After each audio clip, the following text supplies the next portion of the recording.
mending our broken society is schools. There wasn't much talked about, but I remember back in 2015, one of the first policy statements then candidate Donald Trump made was on schools. He made an extremely strong statement on school choice, and he is 100% right about that. The fact is that the public school system in America, especially in some of our biggest cities, is partly responsible for our broken society. Schools should not just be teaching kids academics, they should be teaching respect, discipline, and decent values, and many are failing on every front, not least because the whole system is controlled by public sector unions whose priority is privilege for themselves instead of progress for students. Well, yeah, very good. Thank you. I'm a product of the public school system in Akron, Ohio. Like, lay it on me.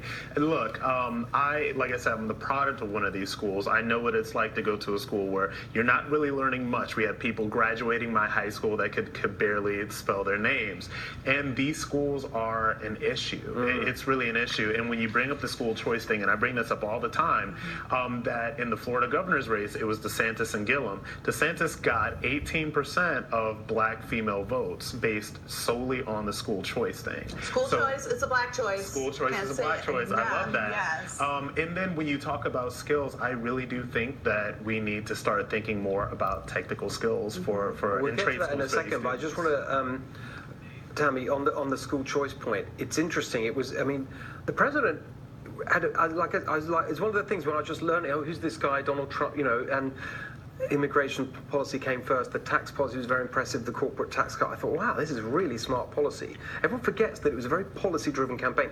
And early on, the school choice, very strong statement, but he seems like he doesn't really emphasize that as much as maybe he could in the future. Yeah, I think that we can just imagine what this president would accomplish if the system wasn't against him so much. But we know that he understands that's a natural concern for all of us. I mean, wherever you live, whoever you are, you want to be able to compete.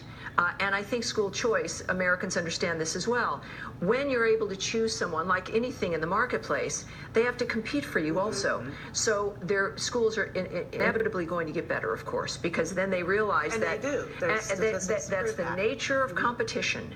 And it does, again, when we're dealing with communities that may be segregated, issues regarding certain neighborhoods, taxes that are paid or not, that eliminates, it erases those boundaries so that you can, that you really can send your child where you want them to go. I think that we would never put a grocery store in a neighborhood and say, this is the only grocery store you're allowed to shop at because this is your zip code.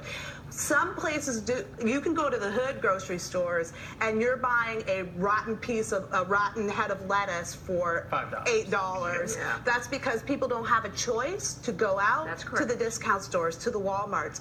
That's what's happening with schools in the inner city. And if we want equality, then we have to trust parents to make those decisions for their kids. This is not something that needs to be in the hands of the Sorry, Rob. I'm really sorry. We're just over everything, and I do want to get. I know exactly. I want to get this in because it's really important. I mean, you said it's important, so it's about skills. I know we often think of skills as an economic issue, but it's a vital social issue too. If you can't get a job because you don't have the right skills, everything can just fall apart. You can't support a family.